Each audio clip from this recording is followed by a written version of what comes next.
Okay, good evening, everyone. You're there? Thank you for watching tonight's board meeting. My name is Brad Gottschall, your Lower Paxton Township Manager, and in typical fashion, during what seems to be a not-so-typical meeting here, I'm going to give a brief summary of tonight's agenda for the sole benefit of those watching at home this evening. After approving of previous meeting minutes and receiving various comments and reports, under new business, the board will consider adoption of Resolution 20-12, authorizing the execution of a finance agreement with Ford Motor Company for the lease of a 2020 Ford F-550. Next, the board will consider taking action on an agreement with General Code, LLC, providing for the purchase and implementation of its Municity software package for the Community Development Department and various other departments of the township. Under subdivision and land development action, the board will entertain a presentation by Triple Crown Corporation over the telephone and engage in a discussion regarding the Crown Center development. Lastly, under new business, the board will take action on improvement guarantees. Finally, the board will take action on the payment of township and authority bills, hear any last announcements, and adjourn. And at this point, the board members are seated and prepared to conduct business. Thank you. Thank you, Mr. Gottschall. I'd like to call this meeting of the Lower Paxton Township Board of Supervisors to order. I'd like to ask everyone to please rise for the Pledge of Allegiance, led by Supervisor Zumas. I pledge allegiance to the flag of the United States of America and to the republic for which it stands, one nation under God, indivisible, with liberty and justice for all. Thank you. I'd like now to move to the approval of minutes. We have minutes from February 4th, February 11th, February 18th, and March 3rd. Is there a motion to approve those minutes? Mr. Chairman, I'll make a motion that we approve the minutes of the business meeting for February the 4th, the workshop meeting for February the 11th, business meeting for February 18th, and business meeting for March the 3rd. Thank you, Mrs. Lindsay. Is there a second? Second. Moved and seconded. All in favor, aye? Aye. This is the time when normally we would have public comment. Due to the current coronavirus crisis, we have closed the municipal building here to the public. However, the public is welcome to provide us with any input or ask any questions via email to the township manager or to any member of the Board of Supervisors. You're welcome to use our voicemail. All this information is on our website, lowerpaxton-pa.com. Thank you, .gov. lowerpaxton-pa.gov. Our nice new website, very easy to use, and we certainly welcome your input and comments. Prior to this meeting, the board did meet in executive session to receive information from the township manager and the township solicitor. I would also point out that Supervisor Chrisman is with us by phone, which is a permitted attendance, keeping in mind that we are operating under a state of emergency, I guess is what it's called. So, but relative to any comments that the public would like to make, please feel free to email us, call us, and of course, your supervisors are always available to take your calls or comments at any time. With that, are there any board member comments? And that's the end of the agenda there. Manager's report. Mr. Gottschall. Yes, sir. Members of the board, I have two items this evening. Just to continue to provide the board and our public with information regarding the township's response to this pandemic. The township's emergency incident command structure is at this point in full swing with its emergency operations center operating throughout the entirety of the pandemic as well. Township operations, with the exception, of course, of the Friendship Center and the parks, remain fully intact, providing the critical services of local government. I also just wanted to take this time to publicly thank all of the township's employees for continuing to come to work, do their jobs very diligently every single day during this pandemic. As we all know, at this point, it's a very uncertain and uncomfortable environment. So I commend each and every one of the employees for continuing to do that with pride and great vigor. So the second update that I would like to provide the board with this evening is on the census. Of course, April 1st was the official census day, and that really is a symbolic reference date nationwide for the entire census process. Interesting data points here. As of today, April 7th, 45.7% of the nation has taken part in the self-response process, going online or using the telephone system to report their household data. Similarly, Pennsylvania as a whole has had a 47.1% rate in this process, while Dauphin County is at 46.1%.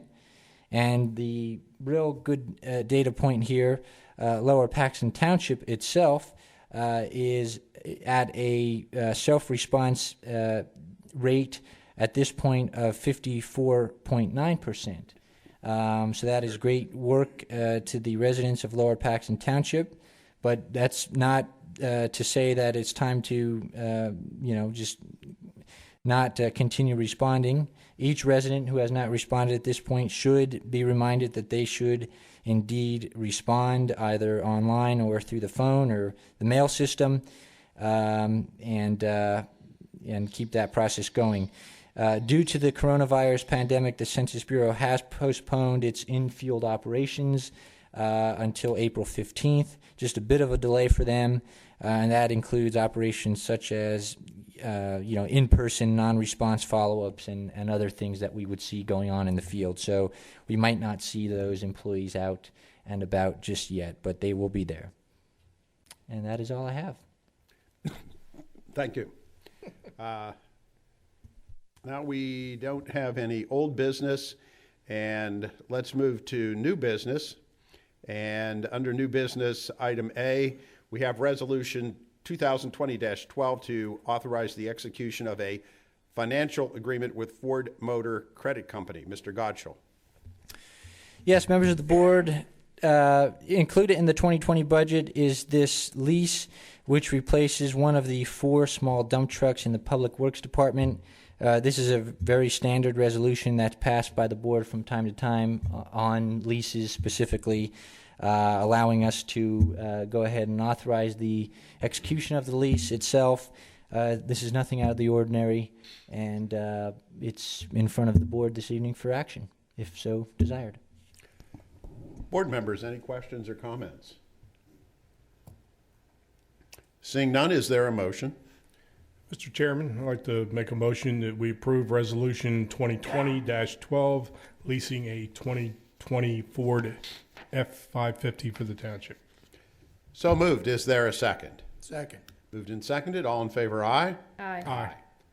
And now we need to take action on an agreement with General Code LLC, this to provide the Municity software suite. Mrs. Zerby, we're looking to move into the technological age. We are. It's very, very exciting. So I would first like to say thank you to the board for allowing community development and the SOAR department and several other township departments to investigate and choose a software solution. As the board has recently come to know, community development has been without any type of permitting software for over 6 years. And that is an extreme hardship on our department that sees over 3,000 permits a year, 50 stormwater and land development plans, and related improvement guarantees, as well as conducting and logging thousands of inspections and conducting over 500 code enforcement inspections. Municity 5 is the only software staff has found that meets all the needs of such a thriving department. This solution will take us from the beginning stages of land development through the certificate of occupancy at the end of the project. Several other departments will be using the functions of this program, including the SOAR department and Public Works. During the budget process, the board understood the tremendous need for a software solution and graciously approved in the 2020 budget the funds for a software solution. Municity 5 is the solution we have decided best suits our needs at this time. The Municity 5 team that we have worked with extensively to ensure the software meets our needs could not be here this evening as they are under the COVID stay-at-home order in New York, but they are ready to provide exceptional service if they are afforded the contract. So they sent us over a couple slides. If you want to give, if you want me to give you a brief overview of Yes, what please. they have to Thank you. offer. So right now, Municity is owned by General Code, and the ICC has recently purchased them. So ICC is the International Codes Council. They put together the Pennsylvania Uniform Construction Code, and starting in the fall of 2020, Municity 5 will be integrated with all of the ICC codes, which will then create a seamless solution between the building inspection process and the program.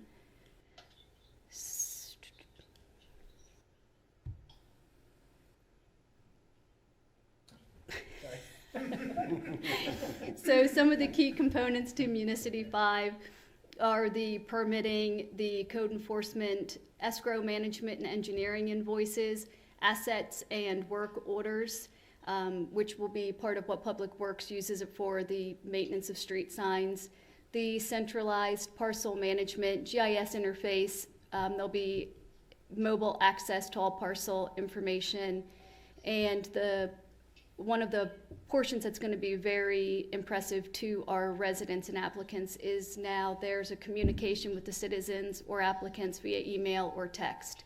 So if you have a building inspection, if you have a building permit into the office, zoning permit, stormwater permit, once you get approval, it will then update you via text message or email every time an action's taken on your permit. Oh, good. There's a reporting interface for the township administrators to use as well. So that'll save Amanda on a lot of people calling in. That is a huge part of everyday process. We have a secretary that goes from office to office trying to make matches between the zoning permit, all the permits put together, and then she calls the resident or applicant and lets them know that the permit's ready. And now it will automatically update. If Mike goes out to do a building inspection, once it's approved, it automatically bings their phone that the inspection's approved. Nice. It's Robin, very you mean nice. like when we call? Nice, yeah. Municity 5 also has, it will be able to do the fees and inspections with each permit type. It'll generate the permits and receipts, so we won't be sending all of the permits to the printers anymore. Code enforcement will be a mobile inspection. Nick will be able to take photos and attach them right up to Municity. Everyone then can then see the same information on a real-time basis.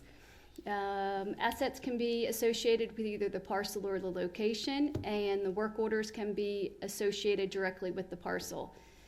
One of the biggest issues in our department right now is escrow management. That's the same with the sewer authority, so we're both going to be using it heavily for the improvement guarantees that you see. We'll be tracking them, and also the escrow management. So specifically for Lower Paxton,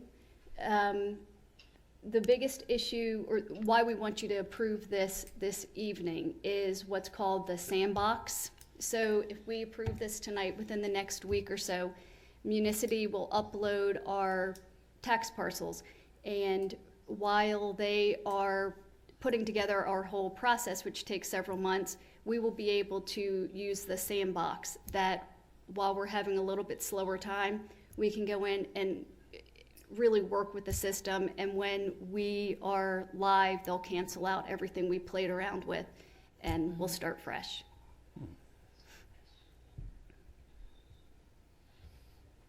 Okay. Any questions? Just a quick one, man. Will we be able to generate like a routine monthly report or something of that nature? You will. We will be able to get it for you, or you can have a login that you can check it yourself. Thank you. That's great. How are you currently keeping these records? Paper. We Paper. have giant index cards from 1962. Giant index cards from 1962. Giant index cards, yes. Every permit is logged by hand onto those giant index cards. Uh-huh. And at the end of every day, our building inspector comes back and logs them onto the back of a building permit. Mr. Chairman, Mr. Chrisman. Could you put him up, hold him up to the microphone? Go ahead, Mr. Chrisman. That was a ghost.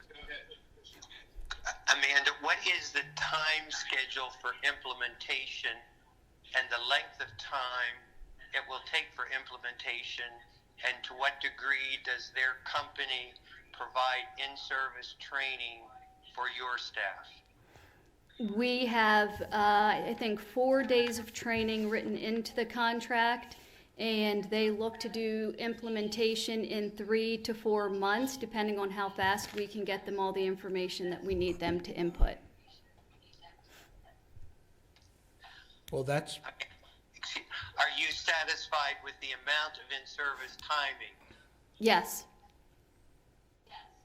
Okay, that's important. I want to make sure your staff is comfortable and you're comfortable that your staff has in fact not only endorsed it, but are competent in operating it when they walk away.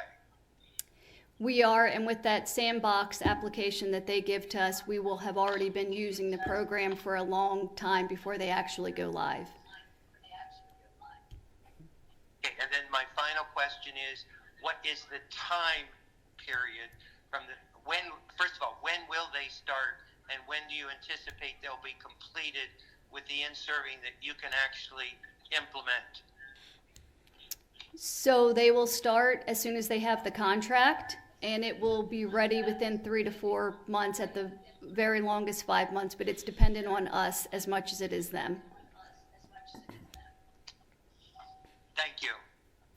Mr. Judd? So, building on that, actually, we should talk about the price a little bit, just so the public is aware. The actual first year subscription is $39,000. The training is $42,000. So the training is very important, obviously, and we're paying a substantial amount for that. So just as an overview, a total price of $85,000 for the first year, getting us up and running, and then $48,000 annual recurring. I just want to make sure we get that on the record so that this comes with a price tag. And also, normally at a time such as this, when revenues are uncertain, we might be a little squeamish about doing this, but this has been years in the making. The need has been years in the making. It's been budgeted, and probably when we get through this current crisis, there's probably going to be a backload of work that your office is going to be hit with, and this will certainly, I'm sure, come in handy. Yes. So I just want people to know we know what situation we're in. We wouldn't do this lightly, but you've been waiting for this for a long time. A very long The time. workload is there, the money is there, and there's going to be a lot to catch up on once we get through that. Amanda, how far back are you going to go to put it on, on the software? Are you going to go back to 1962, or how far back? Eventually. Okay. They said that the amount of work that we'll have to put in just to get it up and running, we're going to be this year, from when we get it to the end of the year, that's all we're going to be doing is learning the system, the ins and outs. Once everyone gets more familiar with it, we can start going back in downtime and putting stuff in as we can. But that's the goal, is to eventually get Go the whole way back to get 62. the whole way back. I know we put it in the budget. Is this approximately the cost that we were budgeting for? Yes, Is it? it's Okay. I think we budgeted 90,000 between the two departments, and Okay, it's great. coming in at 85. Okay, good. Amanda, how's all the information backed up? I know we back it up now with a card. To the But- cloud. Okay, that's what I thought. Amanda, given that, at least for the next few weeks, likely the vendor's going to be under a work-from-home order, would we anticipate that that's going to slow down? No? They're going to be No, able to do they've it while been- working from home? Right, they're getting everything done. Oh, great. Yeah. Very good. They've been fantastic, yeah. Great. Had Oh. you interviewed a couple different companies? I've had extensive meetings with 4, and I did interviews with an additional 6. And this was the program that meets. A lot of the programs don't do the planning side of things, and part of the issue that we have is being able to track the improvement guarantees that you approve at the end of each meeting. So the escrows and the improvement guarantees, the plans, most of the programs only do the permitting side. We wanted one that combined both. Sure, both if you're going to do portions. it, right. Okay, good. You know, and Chris, to your point about the expense, yes, it's a large expense, but typically with technology, you have a large expense up front for the technology, but over the years, you save a lot more in terms of manpower. It's going to take a lot less time ultimately to administer this and to keep index cards updated, not to mention the fact that it's going to be a far better service to the public. So I think ultimately this is going to be a cost-efficient move, although you're correct. We have to bite a pretty big bullet right now. We wouldn't do it lightly, but for a township our size and given everything else I mentioned, it's definitely necessary Yes, and sir. warranted. Any other board member questions? Yes, Mr. Chairman. Yes. My question is, I guess, to Amanda again, and to Brad. Is the contract we're awarding tonight, I need it for the motion, to award the contract for $85,000, is it a one-year, first-year contract, or are we approving the contract for $85,000 and for a subsequent year of $48,675, and or is there a third year? What is the elements of this contract that we're approving? It's just the first year. It's the first year, the 85,000. Okay, I was just curious if I'm going to make the motion. I would like to know. And Gary, turn your TV down. We're getting an echo. This happens all the time with radio talk shows as well. People call in and have their radio on. So, okay, any other Is that questions? better? Yes, thank you. Any other questions or comments? Hearing none, is there a motion? Mr. Chairman, I'll move move for the approval of the agreement with General Code LLC to provide the Municity software suite as presented and recommended by Mrs. Irby for the one-year contract. So moved. Is there a second? Second. Go ahead, Jump ball. Who gets it? go ahead, you're good. I want it because I made clear the price tag, and I want to make absolutely clear my endorsement for this. Seconded by Mr. Judd. Any additional comments or questions? All in favor, aye? Aye. Aye.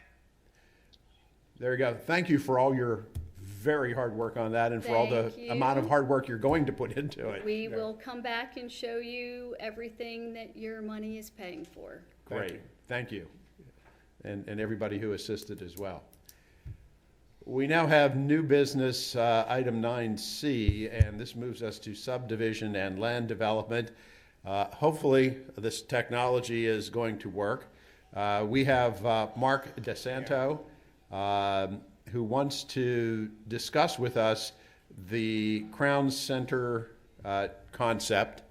And this has not yet been to the Planning Commission. Mr. DeSanto wanted to provide the board with information on the concept, and then will be leading himself into the formal process. So, Mr. Godshall, is Mark available on the phone? Yes, Mr. Chairman, if you would afford me a minute, I have Yes, sir. 3 of the participants on the phone. I just have- 3? Yes, Oh, 3 of the okay. 5. So let me just, it'll take me 5. 2 seconds. Yes, there are a number of, okay, thank you, Mark. So you'll be getting Jason Hines, Craig Malott, Mark DeSanto. That's it. Charlie Courtney. Charlie Courtney. And Eric Stump. Yes. One technological issue, Gary, if you would hit the mute on your phone so that we don't get feedback from the television. Did you hear that? Especially because we're going to be attempting to bring 5 more people in by phone. As everybody else is finding in pretty much every walk of Gary. life, we're trying to adapt to the social distancing by Gary. using technology, and so please bear with us. It will hopefully all work. I was going to tell him to turn it, but he can't hear me. Did he fall asleep? Went for popcorn. You can mute him. Well, then he wouldn't be able to hear us. He wants to talk. There is, however, a certain, I'm not going to go there. Oh, gee. I shouldn't laugh, right? For those at home, the township manager is working to try to get all the participants for this discussion on the phone at the same time so that we can. Brad? Hey, let me patch you into the rest of the call, okay? Okay. Did we rehearse this? No. We don't want to get too good at this. Okay. Hopefully, this is going to be a short-term situation. I believe now on the line we have Jason Klein, Mark DeSanto, and Craig Malat. And Eric Stump. Okay. Brad, Charlie Courtney's here. Mark patching in. There we go. We have all five.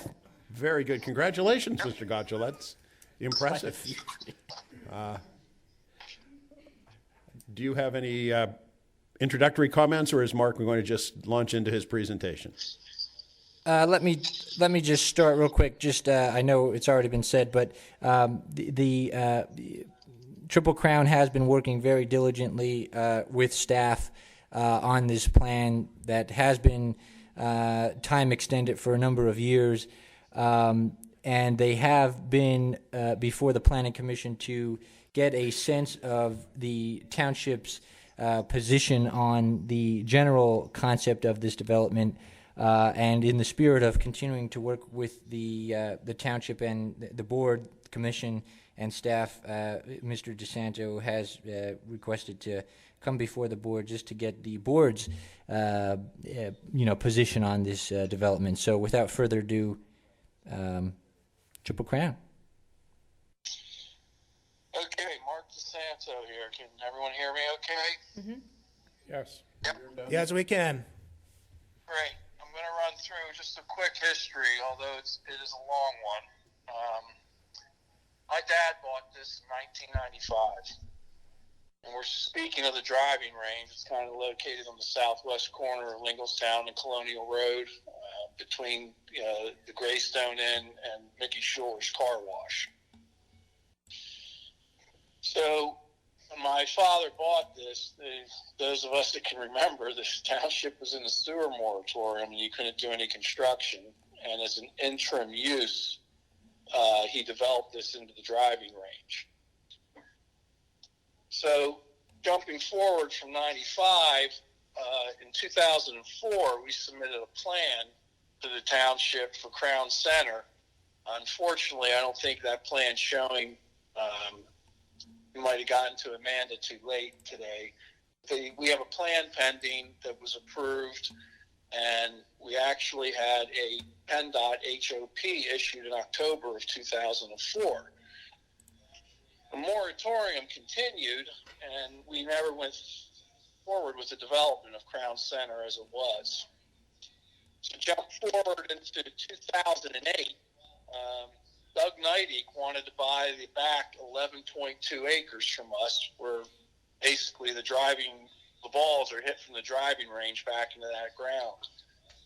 We agreed to sell it to Doug, subject to us being permitted to operating the driving range on that ground. He just didn't want any further development on that ground. So we'll jump forward to 2014 now. And Doug, unbeknownst to us, the conservation easement on that ground with the Manada Conservancy. And then the last fast forward jump is into 2019, around June. The Manada Conservancy contacted me and Charlie and told us that when the initial term of our lease was up, which is in 2021, we'd have to stop utilizing the property as a driving range. So hard to believe, but the Manada Conservancy has kind of forced us into a development position. Even though we tried to negotiate with them, they've taken a very hard stance. So that's the quick history of where we started and where we are. I'd be happy to answer any questions, or I can move forward from there to what brings us to the board tonight.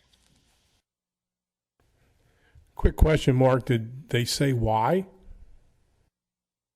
Well, the Conservancy has said, and when you deal with the conservation easements, there's high-quality, mid, and low-quality easements. And for some reason, Doug permitted and the Conservancy wanted a high-quality easement on the area where the balls are hitting the driving range. And Charlie and I basically argued it's recreational, it's permitted under the easement, and they have kicked back. So without us going into litigation with them,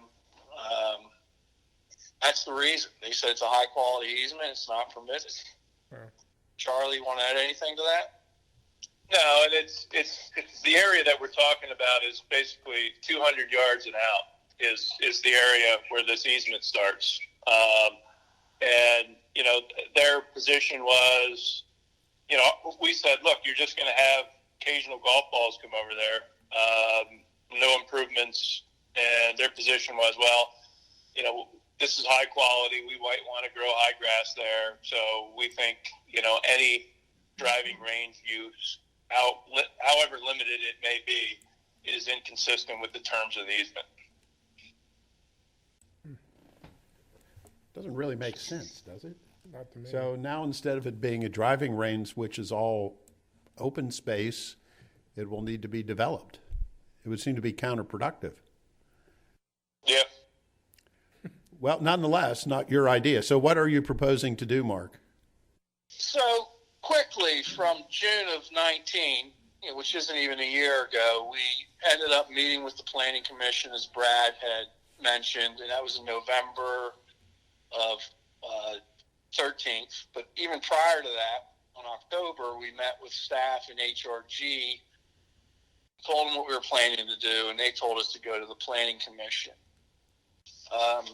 From there, the Planning Commission, confirmed what we were doing, knew that the existing plan was in place, but then stated that, the real issue here is traffic.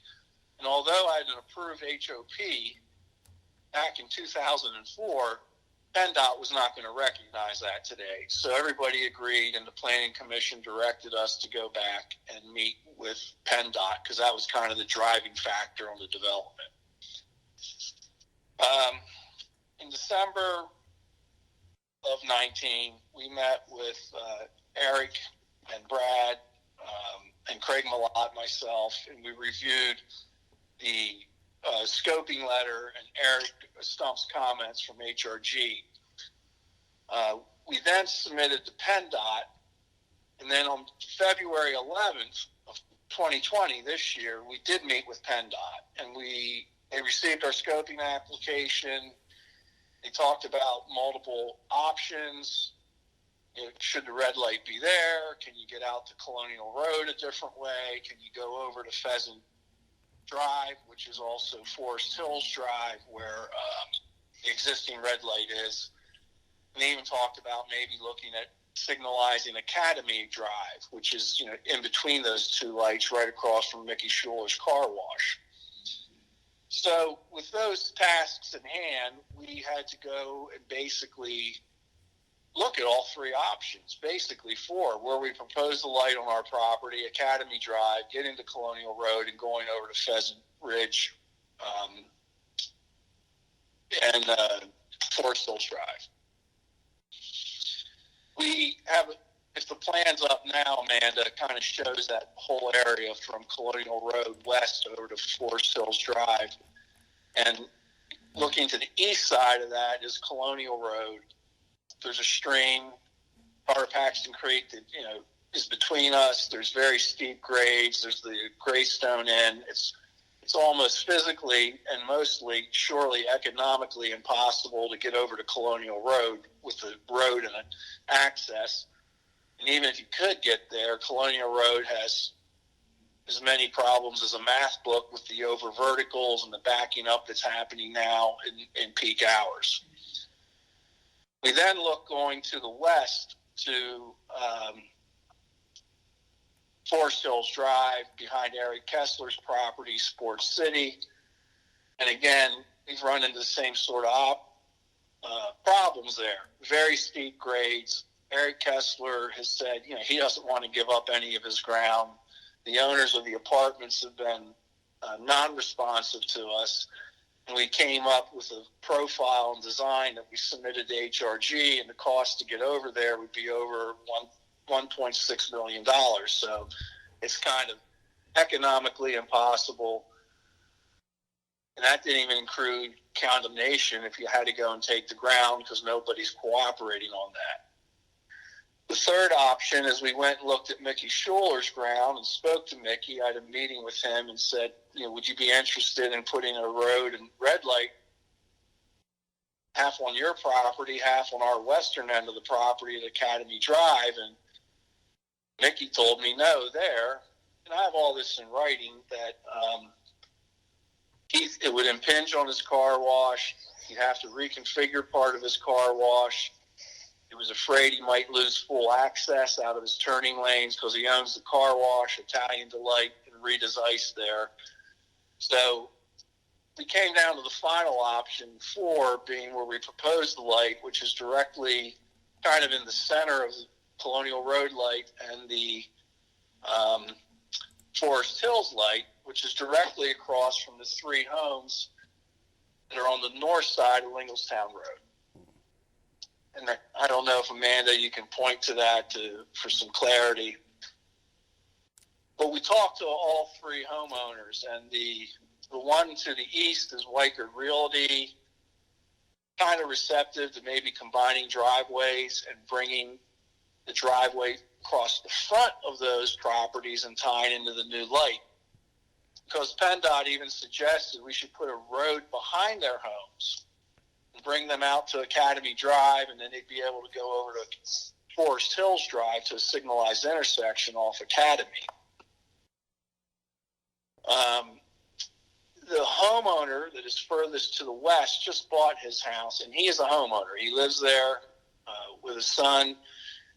He said, I don't want a street or driveway behind my house. That's the only quiet place where this is my home, this is where I live. I don't want a driveway. But he did say he would be inclined to connect his driveways to the 3 and come out on the Linglestown Road at a signalized intersection. So long story short, nobody wanted to go behind those properties and create a road over to Academy Drive when we could get them to the signalized intersection by putting all their driveways in the front of their home as they are now, but combining them into one at the red light. And the details aren't worked out, and obviously we know the devils are in the details, but we now need to go back to PennDOT, refine our scoping application, and move forward with the traffic study. And I don't want to speak for Eric or Jason, they're on the line, but I think they're generally in agreement. We've kind of exhausted all other approaches to this other than placing a signalized intersection on our property, pretty much dead center between Forest Hills red light and Colonial Road red light. And that's as quick as I could be with that. So any questions, we'll be happy to answer them. Or Eric or Jason, if you want to add on to that, please do. Board members, any questions? This is Eric Stump. I'll just add briefly, everything Mark said, I'm generally in agreement with. Obviously, I don't think anybody really wants a new traffic signal out on Linglestown Road. Getting connection to Colonial or to the Forest Hills signal would obviously be a much better situation. Just not really sure that's really practical or feasible for this development. And Really any other access to directly on the 39, should either have turn restrictions or should be signalized. That there's just too much traffic on 39 to allow left turns without a traffic signal. And I think that the amount of development that's proposed here is, too significant to be limited to just a right in, right out type driveway. Can I ask a question, Mr. Chairman? Yes. I don't know if I missed it or not, but our packet, I think we only have 3 pages of aerial photos. I don't know, what kind of use are we talking about?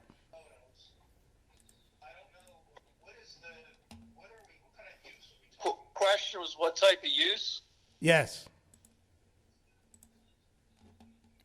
Yeah, I'm sorry, who's speaking? I'm just trying to keep... I'm sorry, Chris Judd. Okay.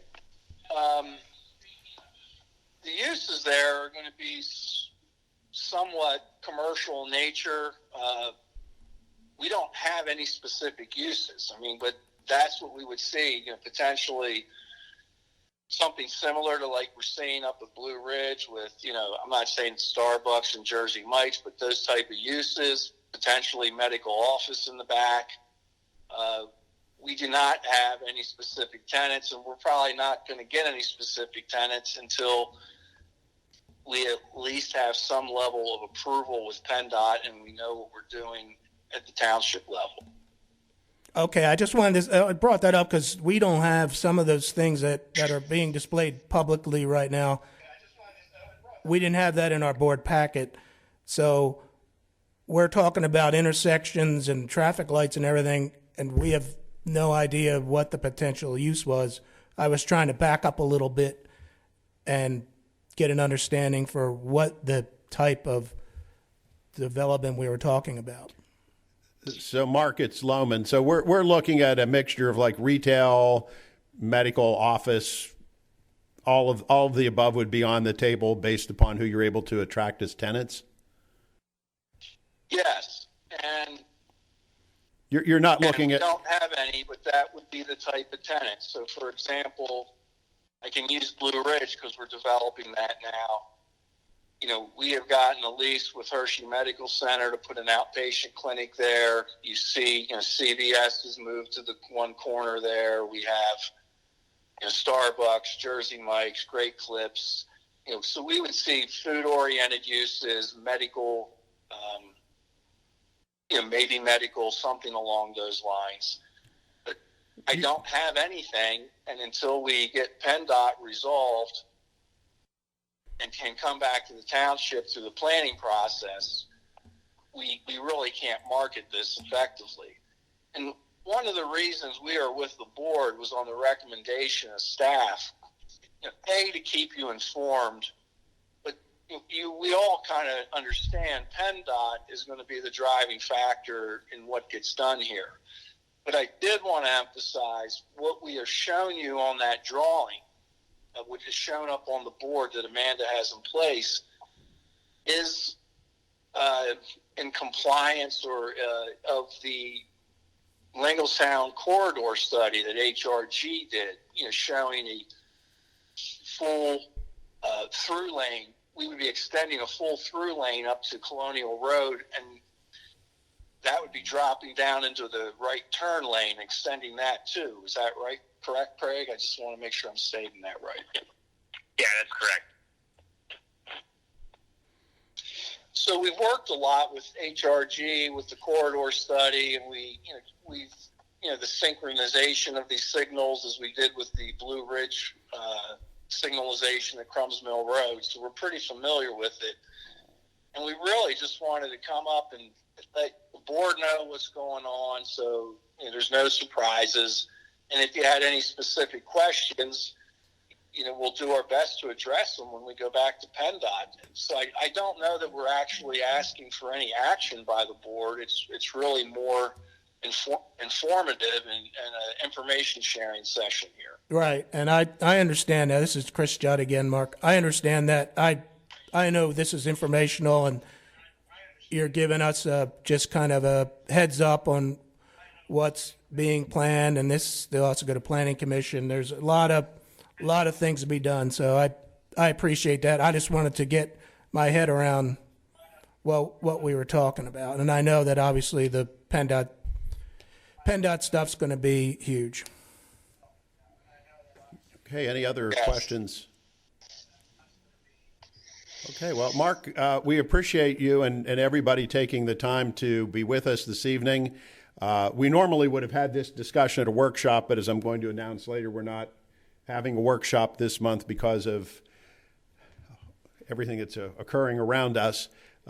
So we decided to do it during the business meeting. This wasn't a required step, but Mark, we thank you and everybody for keeping us informed, and I'm sure you'll continue to do that. Does Gary have a question? Go ahead. Yes, you can talk. Go ahead. Thank you. I have a question for Mark. Specifically, Mark, you have shared the options that you have been reviewing, and I know that PennDOT is a major player. My question to you is, having shared this with us, where are you in the process or the next step with PennDOT? Where are we with the next step with PennDOT? Yes. Well, the next step would be to basically have Eric write a letter, or Brad, however that would work out, where they would say, we have now reviewed the scope application, we've met with the applicant, and we are generally in agreement with what they're proposing. And that's how it works with any sort of signalization. And again, not speaking for Eric, but I think we're at that point where we're saying this is the best that we can get. It's the best option. Now we'll do the study. Once we do that detailed study, then we'll do detailed design along with the planning process. So we would go back to PennDOT with the township sitting at the table with us as a stakeholder, raising their issues and concerns, but thinking this is now the best way to approach it at this time. Eric, you want to add? No, yeah, I think really the next steps, as you said, are going back to PennDOT, with a traffic plan or solution that the township's comfortable with proposing.